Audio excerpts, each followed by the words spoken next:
Super excited this week to be joined by a two-time defending champ, Charles Chuckle Pace, part of the best conference in the whole entire league. Big South, stand up. Let's go, Deep man. South.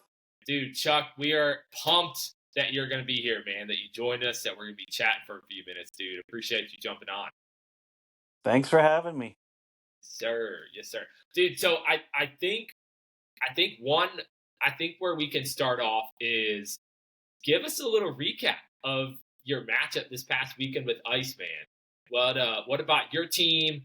Give us a recap of the game overall. Obviously, there was some hot things going on afterwards. So give us a recap, man. Okay. Well, before the week started, I was had the highest projected points of anybody in our league at 200 some points. So I was pretty pumped, but really had no idea what was going to happen.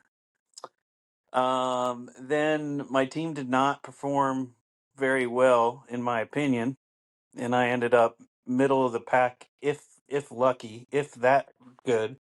But then, as luck would have it, I had an extra 10 points handed to me, and whew, a win's a win, right, Iceman? Woo!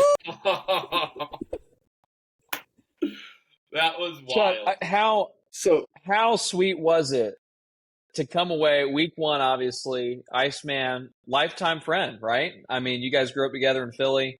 How sweet was that to start the season with that win against him? Well, it was sweet. I really was hoping the 10 points would not come into play, to be quite honest. But like I said, a win's a win. I'll take it.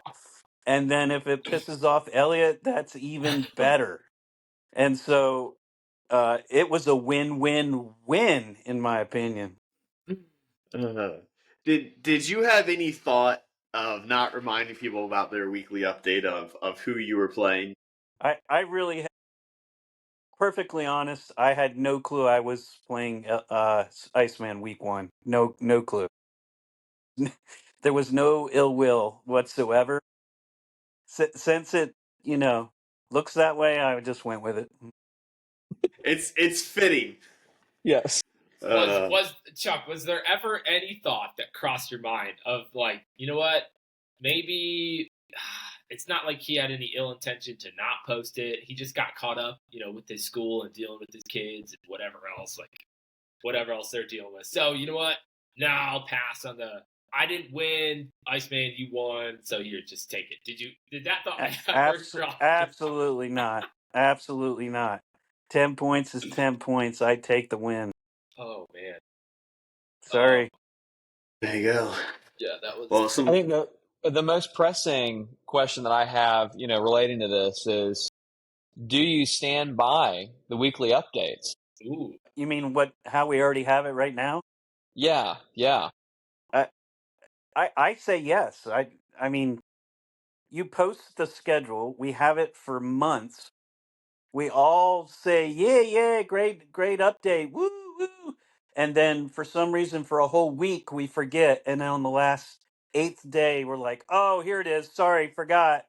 And then go on and on and on about rules and regulations and blah, blah, blah, blah, blah.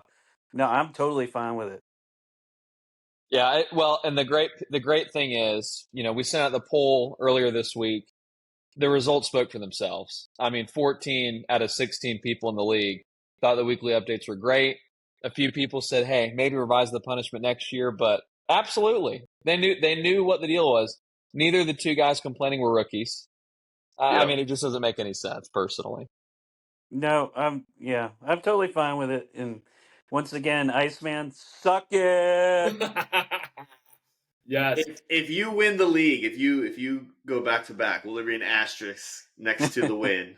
Not in my mind, but I'm sure some people will put it that way.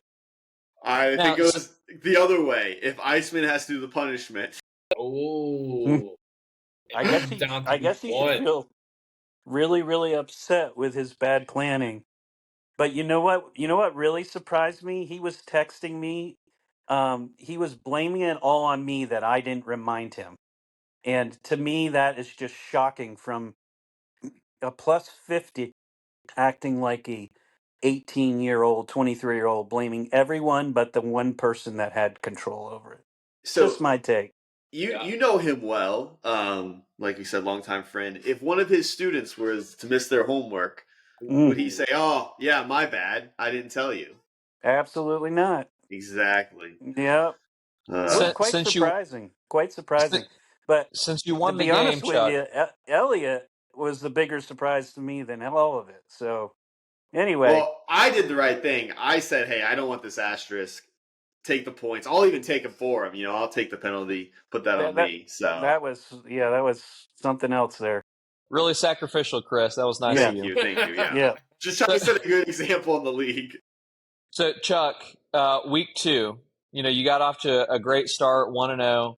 You're Yep. playing against Maverick. Yeah. Week 2. How do you feel about that matchup?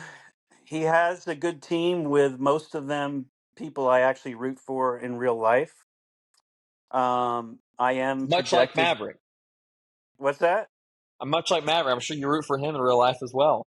Yeah, not really. Not a big fan of Maverick. Not a big fan. I mean, you can't shell out $30 from a financial planner. Something's wrong. But Not the anyway, plan. yeah, I think it's gonna be a good matchup. I'm hoping my team comes back and scores a little bit better than they did last week. I think Tyreek Hill has got to do better than last week. And then my two rookie running backs are just wild cards. I don't know what's gonna happen. So Tyreek. That Dolphins offense is little scary. a little scary. The Mhm. best thing that could happen to me is that Tyreek gets traded. Yeah. Yep. So we'll see. Yeah, absolutely. I think you said in your first podcast, it was either Chris or you, Libby, about you hate Tyreek. He's not your type of person. I totally agree. But I think it was the 5th round, I just felt like I had to take him. There was too much plus, Yeah, too much. the upside with him is Yeah. phenomenal, right? Mhm. Like that upside is there, but man, when it's bad, it's bad. It is. Yeah, It's I bad. know, but we'll see. I I think. took the gamble. Yeah, I love the pick. Honestly, I think it was one of the better picks. I think there's two things working. One is he gets traded. Two, much like Devon Achane with me, there's going to be a lot of garbage time throws and runs that hopefully will equate to Yeah. some good fantasy points. We'll see. We'll see. Yep. Chuck, give us going into week 2. Coming off of week 1, looking at the league as a whole. Give us power rankings. Who do you see top 3 teams in the league as of right now, where we stand, and then the bottom 2 or 3 teams? Okay. So this is just off the top of my head. I haven't had a chance to think this through too much, but what jumps out to me, Libby, you have a pretty strong team. I would say you're going to be in the top 3. Noel has a pretty strong team, I think. I'd put him in the top 3. That third one, if you go by numbers, after the first week, it would be Elliott, but I'm not putting him in the top 3. So um, I'm gonna go with probably Chris or I'll go with Chris. Yep. Was there somebody there, Chuck, that was on the tip of your tongue but you didn't want to say? It almost felt like that there. No, I'm just in my head. I'm going through all the people trying to think of who they are and what they have and how their strategy. And no, but I actually, as I was doing that, I'm thinking of my bottom 3. To be honest with you. All right, who you got? Yeah. Give us your bottom 3 there, Chuckles. All right, Corbin is definitely in bottom 3. Yeah. No questions asked. Rough. I think Ricky is going to be in trouble. I know you guys. Some people thought he's really good and he had a good first week, but I have a feeling he's in some trouble. And then our one and only Big Bad Brad, he's a mess. I don't know Yeah. what the heck he's doing. Do you think his roster is a mess or him as a manager is a mess? Him. He's totally panicking, and I hope he's totally panicking. I don't know what the heck he's doing. Yo, Chris, that was so Yeah. funny when in the chat you put 119 and that was all. And it was like It really- the time when That Big was Bad the Brad time- just blew it up. Exploded. He's got his whole team on the trade block. He's Nine- got 19 minutes into the first 19 Sunday minutes in, of I week get the one. sleeper notification, trade block. I think the best thing that can happen to Brad is that he gets locked out of sleeper for the next 3 weeks. I agree. I think agree. he won't win this week, hopefully, but I think he'll be all right. Well, 81% of his total free agent budget for the year is already spent on a guy that's had one good game in the last 3 seasons. Booty, man. Whoa. Booty. It's shocking. It's shocking. And Yep. I thought it was funny that. By the way, Rory's pretty close to bottom 3 as well. But I thought it was pretty funny that he told James that he was, doing. He's just glad he didn't spend all his money. But if you go back and look at all the people he put money on, if he had won them all, he spent more money than $100. So Did he actually? Is that for real? that's for real. Oh, that's Yeah. great. That is great. That is so awesome. So he just didn't win them. So he hasn't learned it all. He hasn't. Oh, man. That is so awesome. Oh, man. Chuck, well, dude, appreciate you jumping on, man. This was awesome. You are the man.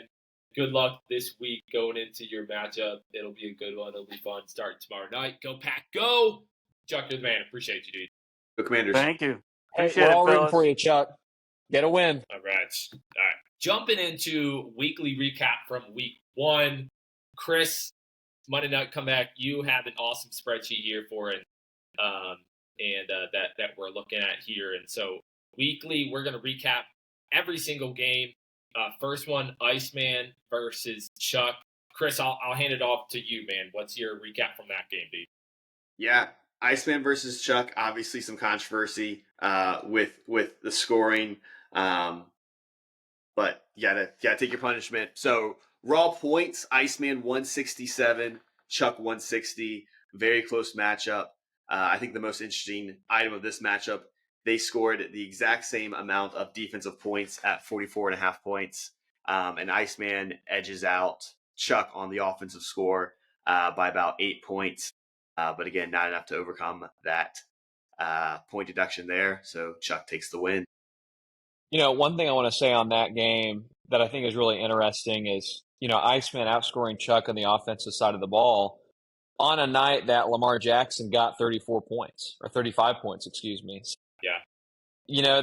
That might spell a little bit of trouble, I think, for old Chuckles, considering he had 35 from Lamar and then 21 from Igbuka, who had a huge game, caught a late touchdown there. But will Igbuka keep up that momentum? That's hard to say. Right. And we'll see how Tyreek does, plus those 2 rookie running backs. I mean, like he mentioned, those guys are wild cards, right? Like those up and down roller coasters.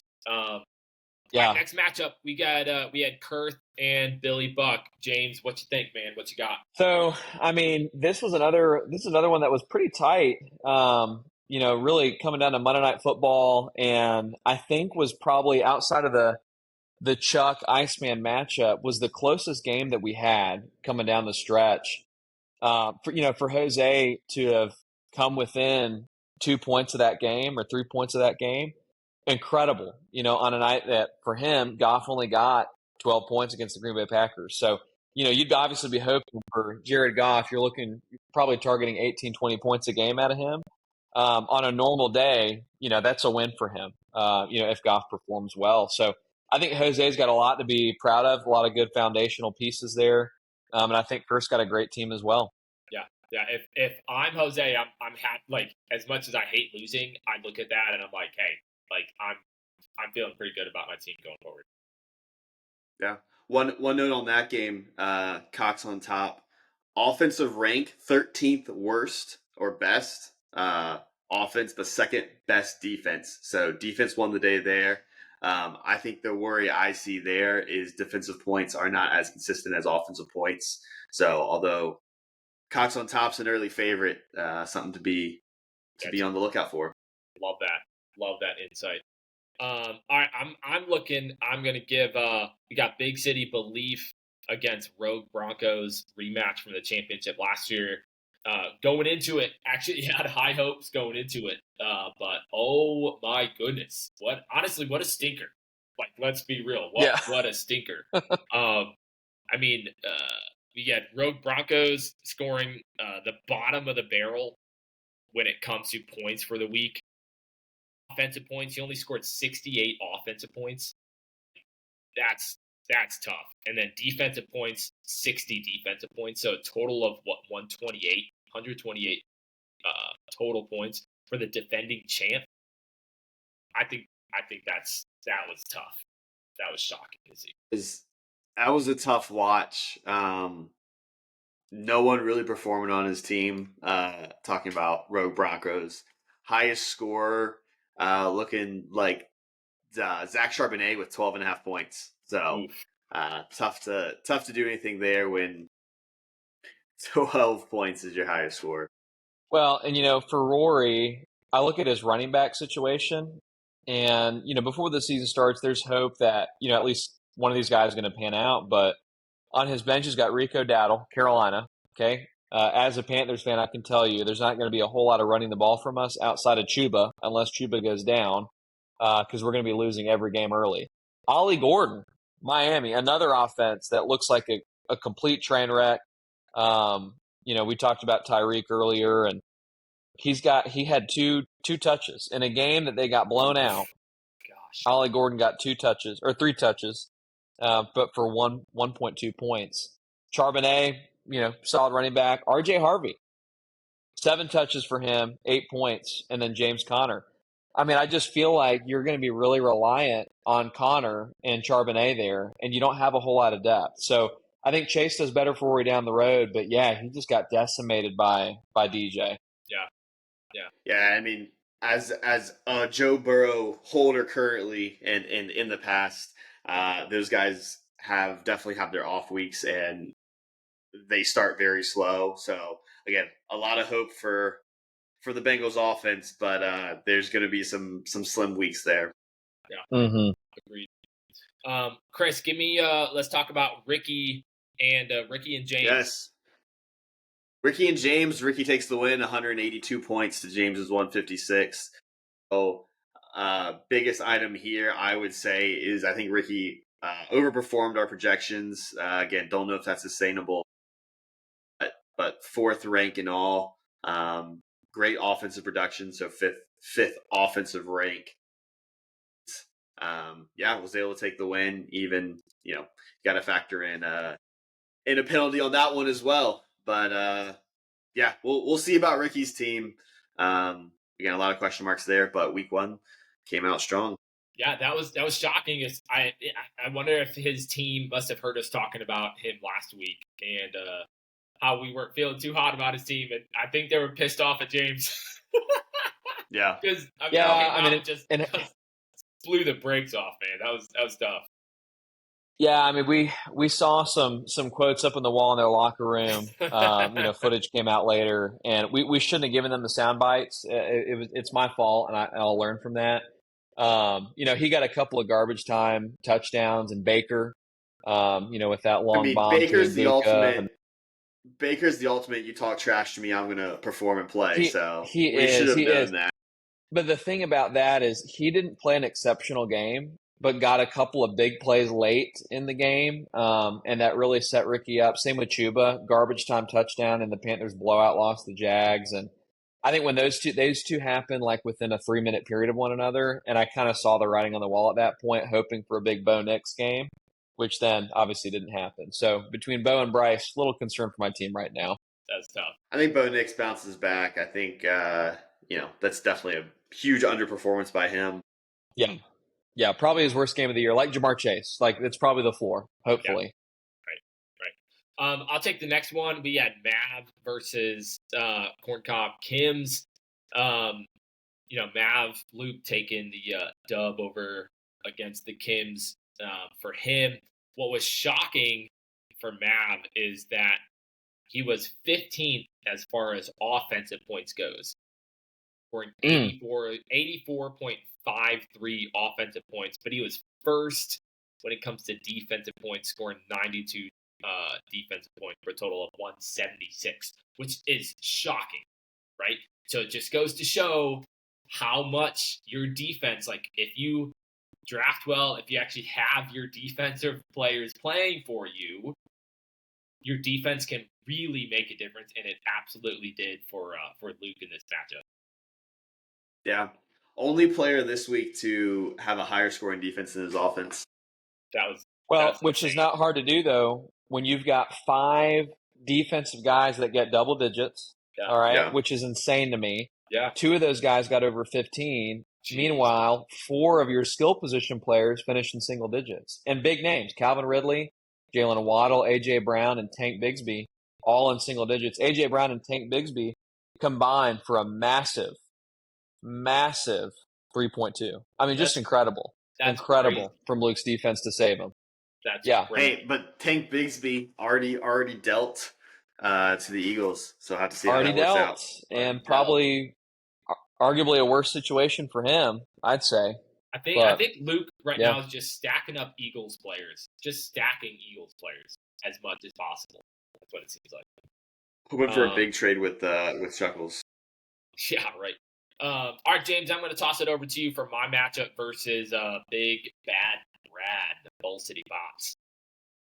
Yeah, I mean, this is similar to the other one. This is a game that was over by about 1:05 on Sunday afternoon. At least that was the perspective from the Bowl City Bots camp, where, Chris pointed out in our chat that half of Brad's team had hit the trade block before the first quarter of most games had even come to a close, which was crazy.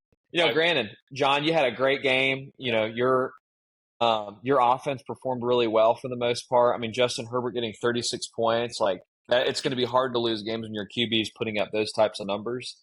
And then Cortland Sutton, great game for him, 16 points. Keon Coleman, who still is labeled a rookie POS from last year, 23 points from him. That's fantastic. Yeah. I thought you had a great game, and I don't think Brad had as bad of a game as he's acting like. They definitely didn't perform to where he needs them to be, but I also think that for a number of his players, they were on their floor this week. I mean, Nico Collins getting 4 points is not going to be the norm. George Pickens getting 5 points will not be the norm. Josh Downs getting 2, well, that may be the norm. I mean, the Colts put up 30 points. He got 2 points. That's probably not a great sign. And Kenneth Walker getting 5. Like, I think Brad bounces back unless he spirals out of control, which there's no guarantee that won't happen, which we'll probably cover in a little bit. But yeah, a great matchup for John. Looks like it's going to be another strong playoff push for you. I think you were the Vontez Burfict that hit not AJ Brown, Antonio Brown, and gave him CTE and was never the same. John, that was you to Brad this week. Did I just give Brad CTE for? I think you may have. He is a broken man right now. He's never gonna be the same. And what's great is Justin Herbert played Friday. I think Friday night that was the hit, and he could never recover. That was so awesome to see him come out and give me 36 points right off the bat. I was like, this is gonna be good. This is gonna be good. Yep. All right, Chris, let's go. The bad news baby mamas against a newcomer Wes. Game of the week. Of the week. It actually turned out to be an all right game. Not quite the back and forth that we expected. We thought that just based on the timing of when games were played, that we might see some big Ravens swings and then have a big Monday night for Noel with Justin Jefferson. It ended up being close, so Bad News Baby Mamas took it home with 185 points to Wes's 176. So Noel scored the second most points this week, the third most offensive points. So definitely a super solid offense there. Wes kept it close though, and had a pretty strong performance for week 1 of his tenure in this league. So yeah, it was a good, well thought matchup. That Monday night game between the Vikings and the Bears in the first 3 quarters with how bad J.J. McCarthy looked. If I was Noel, I was nervous for Noel because Noel needed Justin Jefferson to have a good game. I was nervous for Noel. I was like, man, JJ is looking bad. That means it's bad things for Justin Jefferson. If I'm Noel, I'm nervous, man, going into that fourth quarter. And thankfully for Noel, I mean, JJ had a really good fourth quarter, and Viking ended up getting the dub, and Justin Jefferson ended up having a good fourth quarter. But yeah, that was tight. That was tight going into that game. Yeah, it was certainly not a gimme, and it really should have been. I think we all, going into Monday night, expected a pretty strong win for Noel. Here's something that's worth mentioning. So, West put up 176 points, really performed well for his league debut. Marvin Mims got -1. Ooh. Mark Andrews got 1, and Xavier Worthy got 0.1. Yeah. So he put up 176 with some guys really underperforming, and obviously Xavier Worthy got hurt. Nothing he can do about that. But I mean, there's a lot of good momentum behind this team from West. I think they could be a really dangerous team down the stretch. That's scary. That's scary. Do you think the league needs to investigate Noel if you notice his tight end Travis Kelce is the one that injured his opponent Xavier Worthy? Do we need to put this under investigation? Yeah, the league actually came out and made a decision on that earlier in the week. An investigation did happen, and they didn't find anything linking Noel to the incident between Travis Kelce and Xavier Worthy. They just really, it comes down to Travis is busy wedding planning, and he's not that focused on football. And so he started daydreaming in the middle of the route and ended up knocking out one of his teammates flat outs. Yeah. Unfortunate. He is known for not running routes and just doing what he wants, Travis Kelce. So it makes sense. Yeah. Yeah, 100%. Crazy. Last one, I'll throw it over to you, James, recapping Dolphin death and against our own Monday night comeback, Chris over here, man. Yeah, this game surprised me for a variety of reasons. Dolphin death came out, league best, 214 points. Chris finished with 175. I think Chris is one of the teams that we all, and still do, we put him in, the top, the top bracket as far as teams go in this league. Dolphin death probably didn't have as much preseason hype around him, but Josh Allen put up 50 points. Chris can't compete. No one can compete with that. And the rest of his team overall looked really solid. I mean, the rankings, the scoring rankings here, he had the number 1 offense in the league. Big piece of that, obviously, is Josh Allen. And then Breece Hall going off for 20. That doesn't hurt you either. Huge. But then he also had the 3rd-ranked defense in the league. So I think Dolphin Death might be a surprise candidate for a championship contender if he's able to maintain that. Yeah. I'm looking at his roster, and I feel like it's something that is very possible that you can maintain. Not 50 a week for Josh, but I think he's got a strong team overall. Yeah, agreed. I mean, that Jets offense with Breece Hall, Justin Fields looked really good. And so he looked great. If Fields continues playing at that level, it's going to only take Breece Hall up a notch, right? It's only going to take that running game better, which if Dolphin Death is consistently getting 30 to 40 points from Josh Allen, now you got Breece Hall, that's a consistent 15 to 25 points every week. I mean, that's scary. That's tough to match up with week to week. Yeah. Another item there is DK Metcalf only got 11 points, but Aaron Rodgers looked really good, and DK Metcalf looked amazing. Had many chances for more points than that. So yeah, Dolphin Death could be a real contender. To toot my own horn, this was the offensive matchup. So I came in 2nd in offensive points and 12th in defense. So I know where I need to focus, know where I need to get some guys. But yeah, just had to throw out my own. Toot that horn, man. Toot that horn, dude. That's right. Loud and proud. That's right. Love it. I'm coming. Defensive players, who wants to trade defenses? Let me know. Hit him up. So speaking of defensive players, Chris, we had a lot of free agent moves occur earlier this morning. A lot of defensive guys that, they got moved around. Were there any free agent moves that surprised you guys? We had a couple of guys that went for big money early on in the year. That was wild. Anything that stood out to you guys? I mean, I think off the top, Keyshawn Booty going for $81 is absolutely absurd. I mean, I put a bid in for him, and I thought I would go pretty high at 20 and was nowhere close. Yeah, a lot of people bid for him, which makes sense. And honestly, who bid for him is kind of interesting. It was Brad that won it, but Ricky, Corbin, and Rory all putting in pretty high bids as well. Big so money, man. Yeah. For Keyshawn Booty, like that it's not like he went out there and destroyed it. Like No.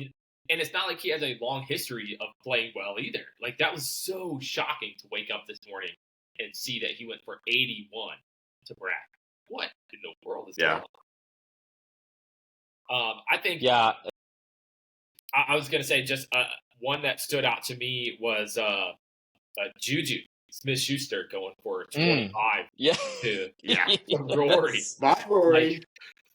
Like it doesn't shock me. I think Rory looks at. It doesn't shock me that Rory spent the money on Juju. It was the fact that it was Juju that I was like, 25 for him? Really? Like that was shocking. No one else put in a paid bid, so. That's the piece of that I love the most is that two people bid, Rory at 25 and Brad at 0. Like that shows you the level. And Juju with Xavier Worthy out, who we don't know, like he might be back for week 2 even. Juju finished with 8 points, 5 targets, 5 receptions. Not bad, but $25 for Juju, for this version of Juju. Right. Insane. Right. We'll see how that works out for him.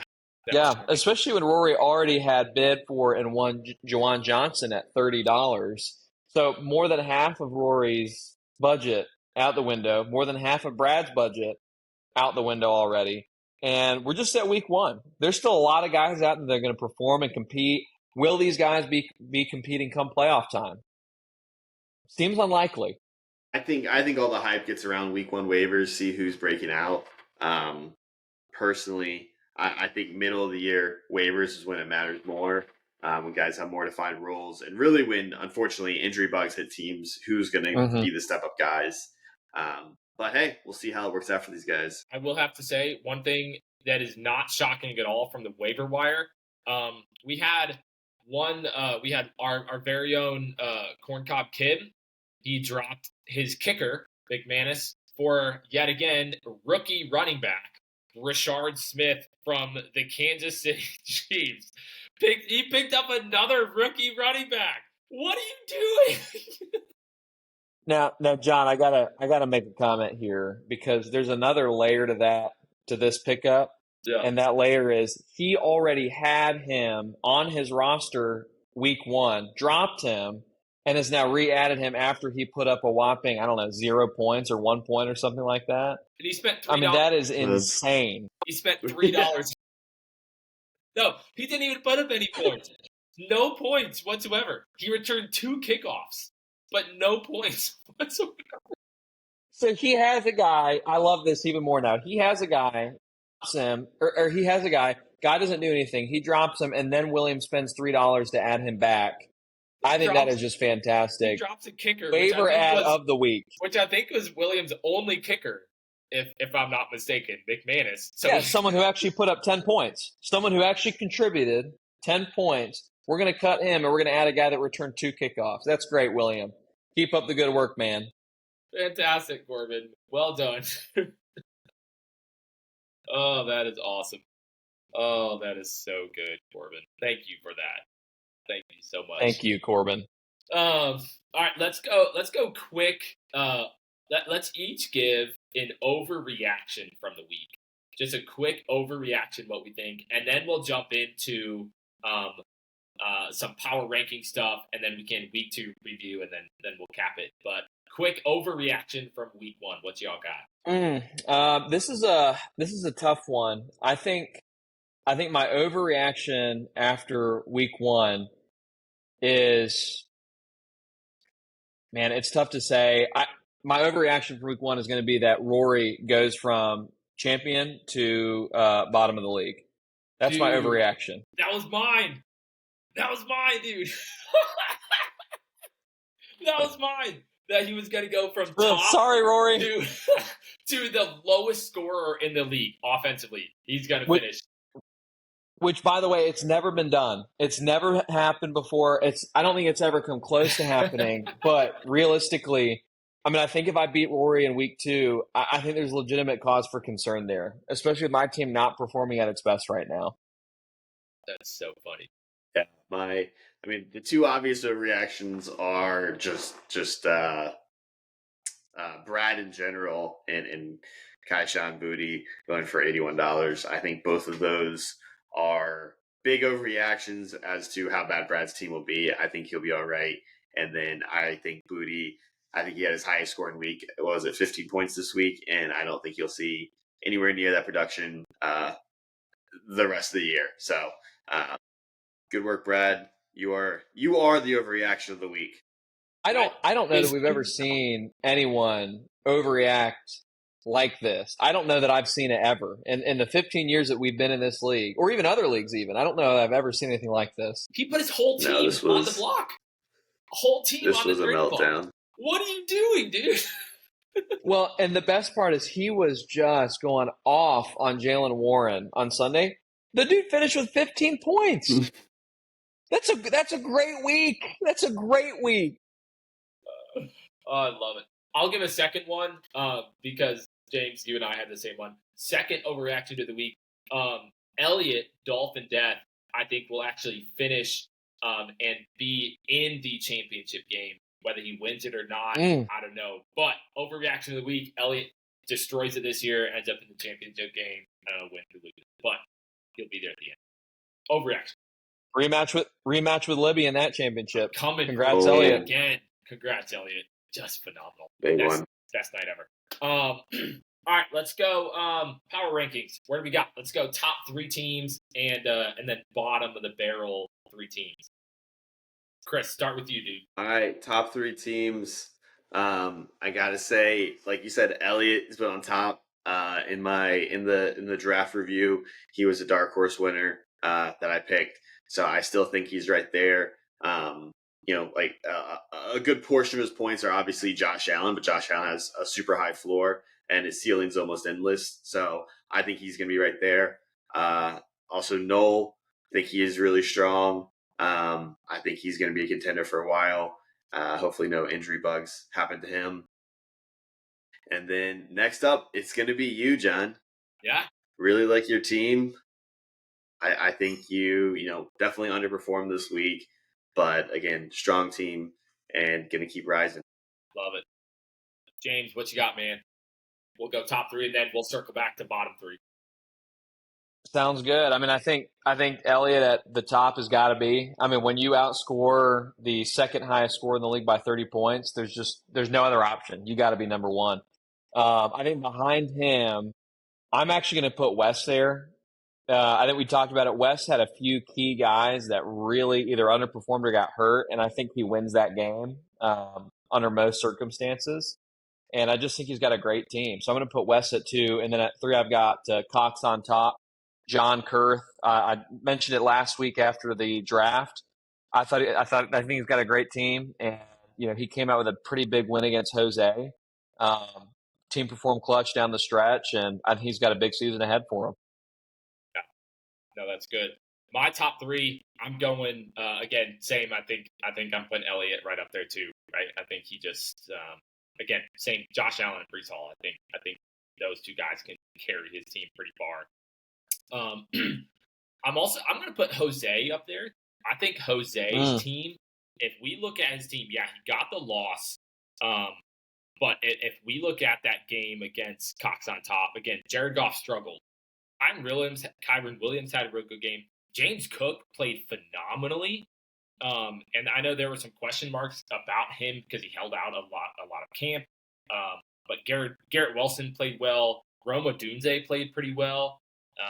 So I think if again, I know he got the loss, but I like Jose where he's at. And then I'm gonna put Noel up there too. I think Noel's just got a really, really strong team. So I'd say Elliott, Noel, and Jose up there in my top three. Let's circle back around. Let's go bottom three. Chris, where you at with our bottom feeders, man? Who you got? Yeah. Tough not to see Rory putting up 128 points, not put him there at the bottom. I don't think. I mean, he's got to take the top spot. Unfortunately, I don't think his team's as bad as it looked. But much like Elliott, overshooting Noel, he undershot by about 20 points, I think, on the low end. So he's got to be number one. Honestly, Brad, again, I don't think his team's as bad as he thinks, but tough. Again, another tough look at how low his points totals were. Again, looking at offensive rank, he was 14th in offensive rank and 10th in defense. So it's kind of all around. It's not just one problem; it's all around. So he's trying to get active on the trading block. Hopefully, he can get something working. And lastly, is going to be Corn Cobb. I mean, he just doesn't even have he didn't start all his players again. So tough to win without a full team.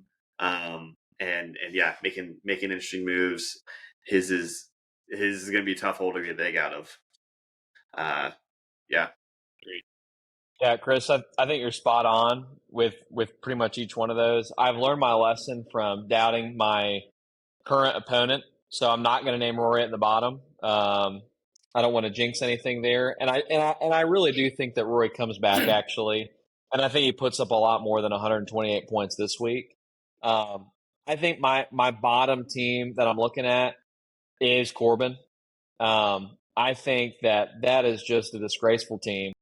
I think his squad makeup is horrible. The management's horrible. Like, you're cutting a good kicker, a great kicker, for a guy that returned 2 kickoffs. I can't get over that, man. Now that you pointed it out, and I didn't even notice that earlier, it kind of went past the radar for me, but his team is just awful. I mean, he's got Jalen Hurts scoring 30 points, and that's it. It's so bad. He's got his 2 starting running backs, and he did not do a 0 RB strategy, which cracks me up. His 2 starting running backs combined for 3.7.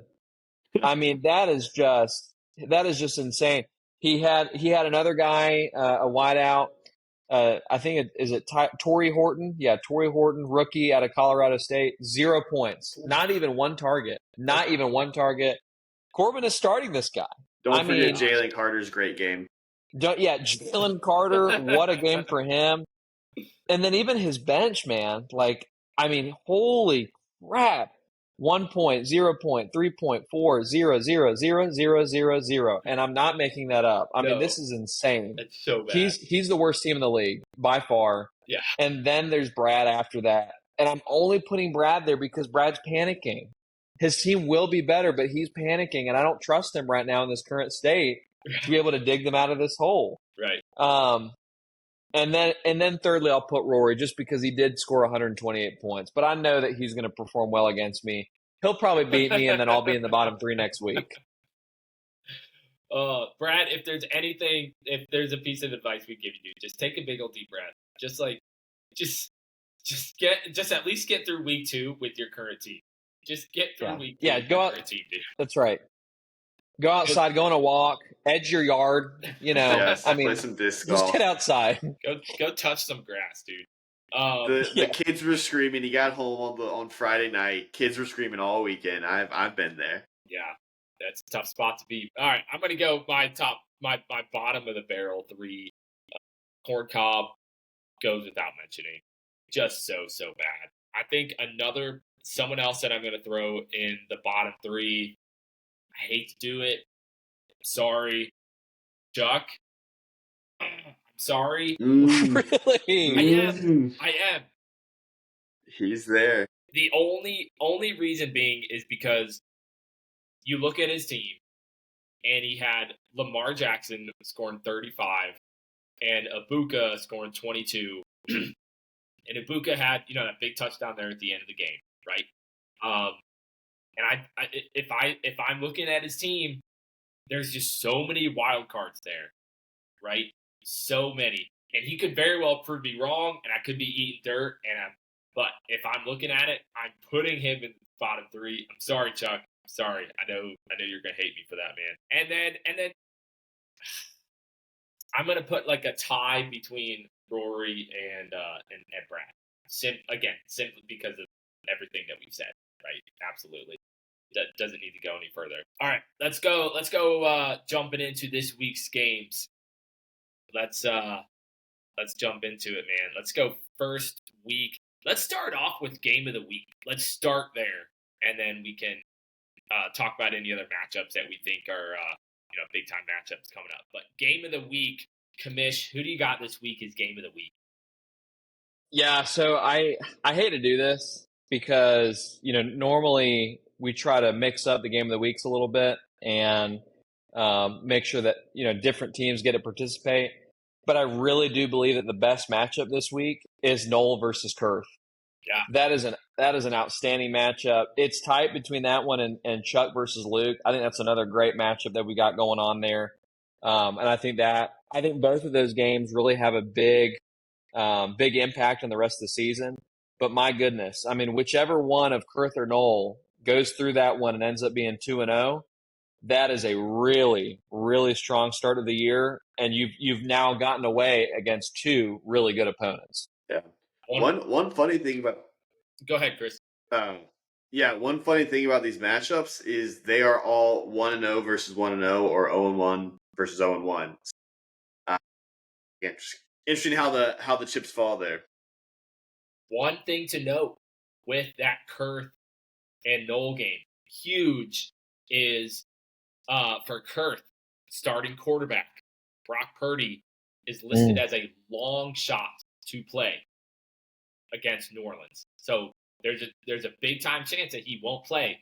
The quarterback sitting on Kurth's bench right now is none other than Gamecock great D Spencer Rattler, QB1, right? That's huge. That is big time. I mean, granted, he's also got Jackson Dart, but who may or may not be playing. Very possible. Yeah. So chances are Kurth is going to be starting Spencer Rattler in this game, which I don't know. That's big time. That's big time. Plus he lost Kelsey. Plus he lost Kelsey. Yeah. Kittle. I mean, Kittle. I think. Kittle. Yeah. Well, and I was very surprised to see that Wes got the San Francisco backup tight end for just $2, and he was the only one that bid on him. I was surprised to see Kurth not try to get him, and now he's got no tight end. I think Noel's definitely favored in this one. If Kurth finds a way to win this one somehow, that would be huge. I mean, I think Noel is the heavy favorite. And for Kurth, he needs Jackson Dart to play. He needs the Giants to name Jackson Dart the starting QB. There's no way he wins this thing with Spencer Rattler at the helm. I'm sorry. I love the guy. He did some cool things at South Carolina. No way he wins. Yeah. Current projections are Noel 187 to Kurth 164, and that's with Brock Purdy pretty much assumed out at 0 points. So, if projections hold, we'll need a pretty big lift in the quarterback spot to win. That's shocking. I like that game of the week, though. That'll be big. Chris, what about you? Looking ahead, what are some matchups that you like, man? Yeah, I really like James and Rory. Both teams need a big bounce back.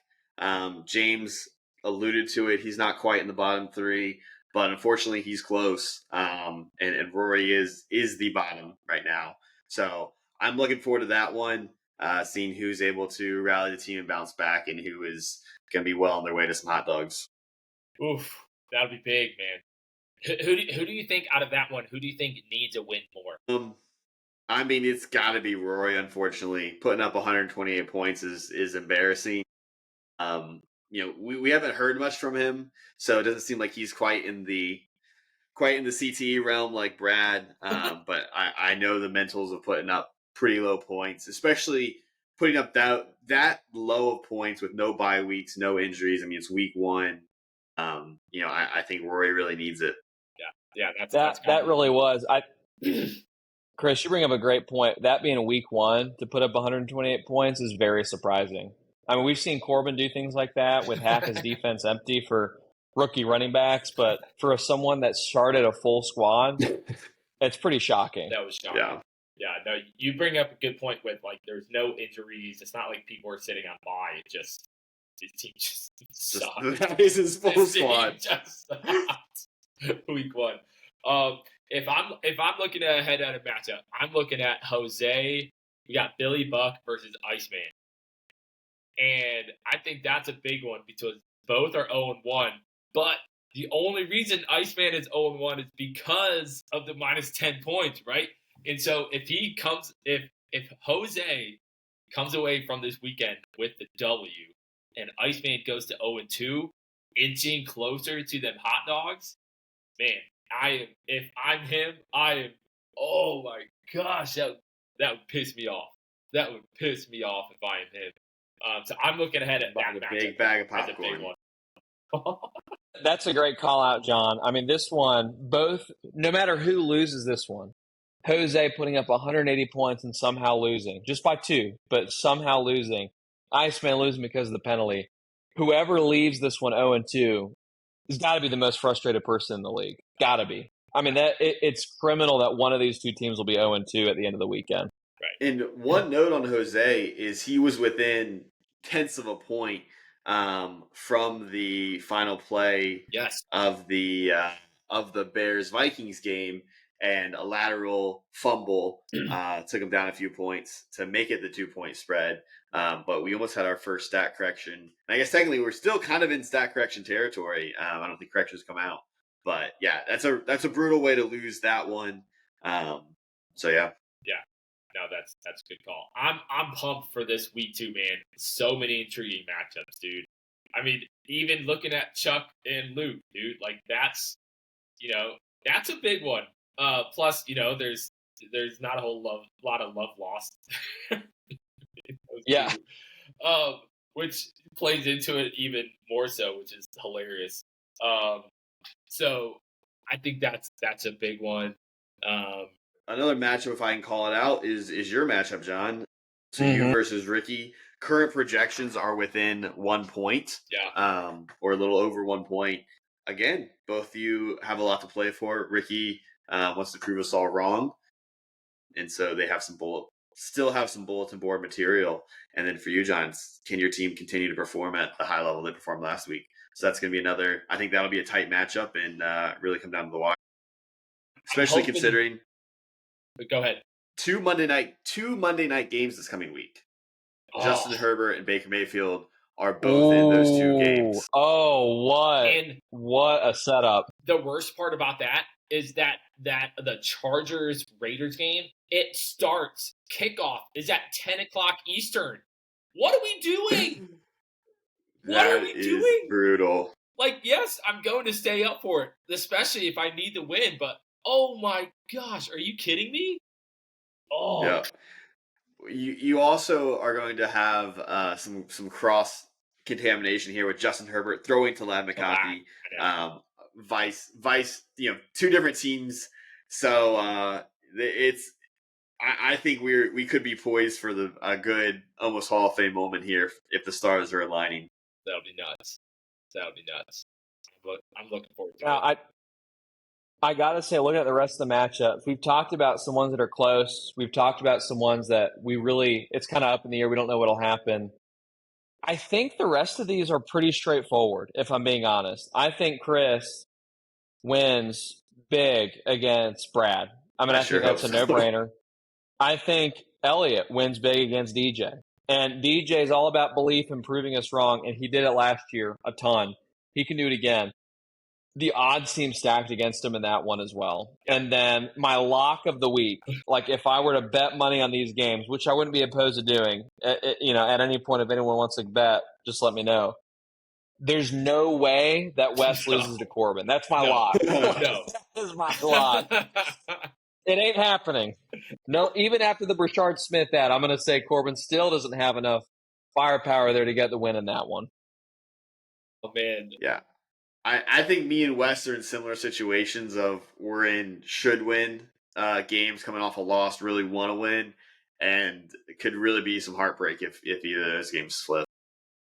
I don't see any world where either of those games flip. Like I really don't. Chris, I see you walking away by like 3:00 on Sunday, being like, all right, cool, that was fun. I can put my phone, like, I'm good. I know I'm good. I can go enjoy the fam, whatever.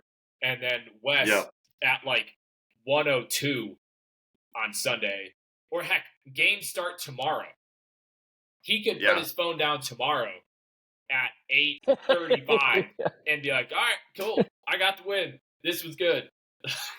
Like, Corbin beating Wes, in my mind, is the equivalent of a Republican presidential candidate winning the state of New York. I mean, I feel like that's more likely than Corbin beating Wes. And Corbin, you can soundbite that if you somehow win, because I know it's not going to happen. That's how sure I am of this situation.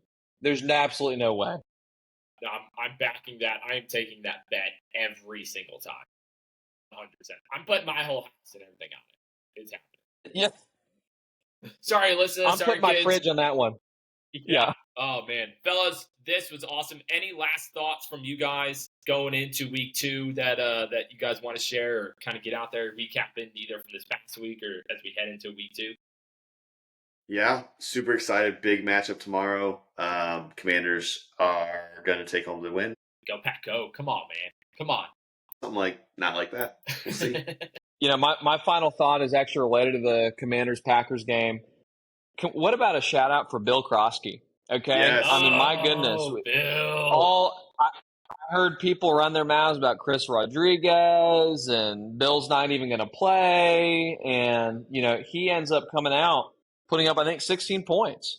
Just incredible. He was one of my top performing offensive guys, and he hasn't even become the lead back yet in Washington. I cannot wait to see what Bill does for me this season. Yeah, that was awesome, man. Great game, Bill. Bill, if you're listening, congratulations. Great game.